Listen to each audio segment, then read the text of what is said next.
Right, let's get talking. Liverpool versus Newcastle, 2-0 in the bank, and pretty much, 13 points clear, titles sealed. Liverpool. Let's break down the game a little bit. But before we get into that, I must say, you know what? My little guard of honor, you've done it. You've done it. You got your 20th league title.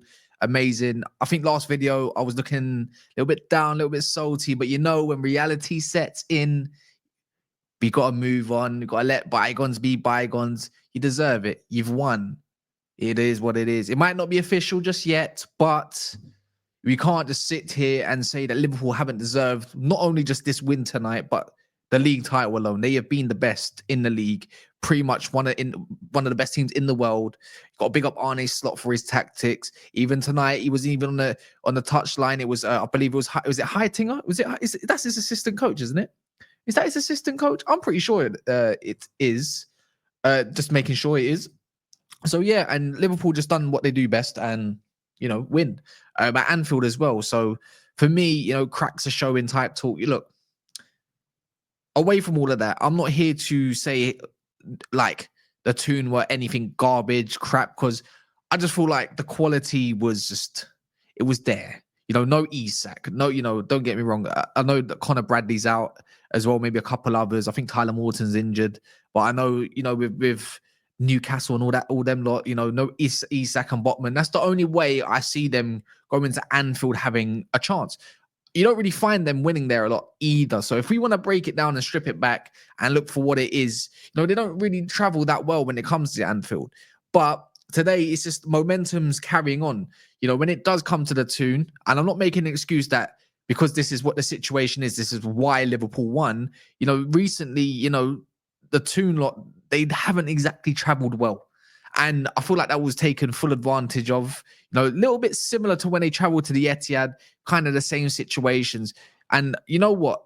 I'm going to start with this play in the first half for me, because when I was watching the other games, and then of course I could watch it because, games were staggered. I had, on the iPad and whatnot, Diaz was running amok. I thought, when I was seeing it tonight, well, today basically, and I was seeing what he's up against, Livramento, I thought that was one of his worst games that I've seen in recent anyway. Diaz gave him a tough time, and he was making Murphy track back quite a lot. And that was probably thanks to Tsimikas getting nice high and wide, who I thought had one of the better games out of the lot of the Liverpool lot. Look, we could talk about Van Dijk all the time. We could talk about Mo Salah. I believe he got did he get an assist? Or whoever. We could talk about which players didn't really perform, but the players for me, if I'm going to go off, who was absolutely mint, maybe the second man of the match was probably Diaz. And if you're going to drop below that, I wouldn't even say it was Salah. I would pretty much say it was Tsimikas. That left-hand side was absolutely in destroy mode. Search and destroy, Call of Duty, from flipping 4 to 5 to Modern Warfare, all of that. I just feel like that's what they was on. And they were causing issues time and time after again, getting balls into the box, making situations, edge of the box, linking up with Szoboszlai. And then in the end, he got his goal as well. We can always talk about Szoboszlai. I usually call him Szobozo, but I feel like, is it just me, or do I feel like he's coming into his own a little bit? And I think Arne Slot's criticisms are kind of wearing off. And I don't know if this is just a purple patch. And this is just my viewing, right? So don't get onto me too much. This is just how I view him. I know he's got a lot of energy and I know he's got talent. It's there, but sometimes with him, I find it difficult to say he applies himself to the best of his capabilities because of what he has in his locker. I've seen him score free kicks. I've seen him absolutely ross shots into the top bins. He's got that going. Maybe a lack of confidence, maybe a lack of self-belief. It could be any factor we can push.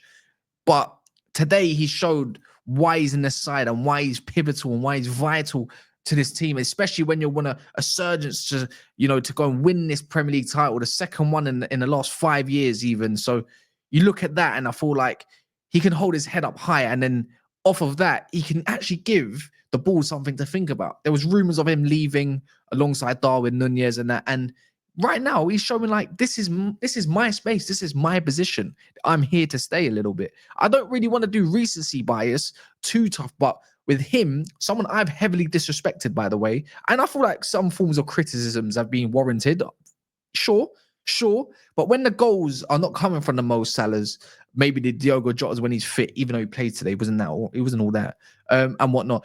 You needed to pop up in other areas. And of course, today he come from the two midfielders, one in attacking midfield, and obviously Alex McAllister, who's been absolutely flawless pretty much for most of the season, right? But him, today he was a nuisance. Couldn't track Szoboszlai, couldn't handle him. He's finding nice little spaces, nice little 1-2 link-ups. Found Tsimikas quite a lot as well, in behind Livramento in that gap there. The defenders didn't know whether to push high up on him. And I just thought he was just an absolute menace. And for me, he's got to show that more and more and be like, you know what? He's worth every single penny. Not no Hungarian Gerard, right? But for me today, Tonali, who I have been holding up in high regards, Bruno Gomes just couldn't get close to him. Could not get close to him. And it was not even just sometimes of what he was doing on the ball. You got to look at Szoboszlai for what he also does off the ball, which is quite vital to the way Arne Slot's played this year. You know, this staggered 4-4-2, the way it presses, the way there's someone within yards to always get the ball. It's just like you can kind of see the difference when he's not in the side at times. I quite like Curtis Jones. I think he's a great squad player. Don't think he's starting quality for Liverpool because I don't think he adds that extra something for a Liverpool first team player in terms of starting. Like, but he has a factor. You can sometimes get his purple patch. Sometimes you can get him doing absolute bits. Everything you need in someone that you want in your squad. But Szoboszlai, for me, anyways, it's like when he's out that team, you can kind of tell the difference. Sometimes, whether it's 60 minutes, 50 minutes, or 30 minutes, when there's periods, you're like, oh, you know what we could have done with it in that game? Probably could have done with Szoboszlai. Sorry, I do call him Szoboszlai. My bad. It's a habit. Don't get onto me too much. But he deserves the man of the match. And I feel like all the appraisal can just go to him. And the defense was definitely solid. I think Tsimikas as well is warranting more starts again over Robertson, of course. And then, yeah, we can go from there and see what that is. Because you know what, one thing I find that Tsimikas does quite well, yeah, is the timing of his overlapping, especially when Diaz cuts on the inside. But one thing that I feel like Robertson has a little bit over Tsimikas is it's not the overlaps, it's the underlaps. That's kind of space. Robertson gets into dangerous areas. But if we're talking about quality of delivery and obviously causing a nuisance, sometimes even just in possession, you know, it looks a little bit more neat and comfortable, especially when it comes to a more of a side that wants to play low block. So I feel like it was the perfect, pretty much team that was structured to play against, you know, the Toon. And I just thought, yeah, you know what? Good matchup. We'll see what he's about. So, yeah. And again, I thought today Liverpool didn't really need to get out of gear. And it comes down to the quality side of things where you look at someone like Newcastle and they need to really up the standards of some of the players. I've really liked them this season. They played some of the best football for my liking in the league. The way Liverpool play, the way also how Newcastle play is what I favor. I don't really care about the tiki-taka, possession, effectiveness in front of goal, play some decent stuff, get on the attack, counter, all of that. Runners, that's my type of football. And that's what's won them the league. And that's where I feel like, even for Newcastle, if there's any fans listening to this, I feel like they're going to go a step ahead once they add a little bit more quality in, because Callum Wilson was never going to get really in behind and make mad danger against Van Dijk.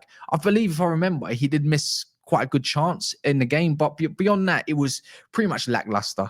You know, even having Gordon just more just behind him, Willock more on the left-hand side, it didn't really favor from what I was seeing anyways. But yeah, you know, Liverpool just do Liverpool things. You just keep winning, building points, 13 points clear of Arsenal now, you know, away from Forest, even though there's no chance there, let's be real. And even beyond that, and it just makes me wonder, like, you know, with Mo Salah and his comments, no matter what happens, I think he's got like 53 GA now. If I'm correct me in the chat, please. You lot do wonders. So big up yourselves. Keep smashing the like button as well. It's just, is he going to sign that contract? Where's Van Dijk? Is it going to be announced at the same time? I feel like fans are now, or for Liverpool, have now settled. Let me know, like, you know, I know it's not over till they say, I'm not going to say it, but it's not over till it's over. Let's just put that quote out. But you're in a nice position, you know, not that many more wins to go. It's sickening for me even to say, just even putting on a brave face alone for all of this. It's just, you can't, you know, football is, they call it, you know, what's the word exactly? Sport in nature, you know, as well. What's it called again? I can't even remember, you know, sportsmanship. There you go. How can I not even think of that? Some decent sportsmanship. At the end of the day, it is a game and the game is won by the best. And if you're going to be salty and you're going to be angry all the time, then maybe the game's not for you. It's passion, Don't get me wrong. We all hate each other's teams and stuff, but doesn't need to get personal. Do you get what I mean? So, there's humility is not always a bad thing. So yeah, well-deserved win. I feel like my man in the match was definitely Szoboszlai. If I'm going to go into my second one, it was Diaz. Third, it was Tsimikas, and then beyond that, I'll probably throw in Van Dijk again. Yeah, why not? Commander, proper leader. Can't deny that. Let me know your thoughts. Let me know if there's anyone that you was impressed with. Maybe some of the substitutes.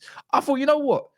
Probably going to big up, the assistant manager, as well. I think it's not easy to go in on the touchline commanding your team. At the end of the day, the team's got to listen to you. Arne Slot's, it should be on the touchline. It was absolute bollocks why he wasn't, but here we are. I think Johnny Eiting as well. Give him a round of applause. It's decent stuff. So yeah, in a bit, and yeah, on to the next one, and hopefully you lot lose.